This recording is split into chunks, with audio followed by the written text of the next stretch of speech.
Sir जोड़कर आखिर ये लोग क्या बात कर रहे हैं? सुनाई भी नहीं दे रहा कुछ।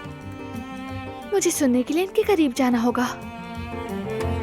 आपने मेरी और मेरी बीवी की बहुत मदद की। यही तो मेरा काम है। अभी तो शुरुआत है, रास्ता तवील है। हो सकता है कि आखिर में आपको मेरा काम पसंद ही ना आए। आई डोंट थिंक कि मसला होगा। दिलान के आजकल बहुत ज्यादा मूड स्विंग्स हो रहे हैं, तो बेहतर है कि कुछ ऑप्शंस खुले रखें ताकि हमारे पास ज्यादा चॉइसेस हों। ये तो आप बिल्कुल ठीक कह रहे हैं। दरअसल मैं आपसे टेरेस के बारे में भी कुछ मशवरा करना चाह रही थी। 1 मिनट रुके, मैं आपको दिखाती हूँ।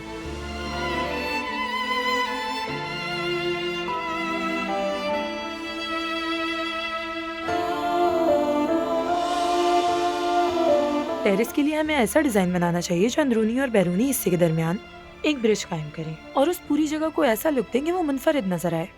और इसके अलावा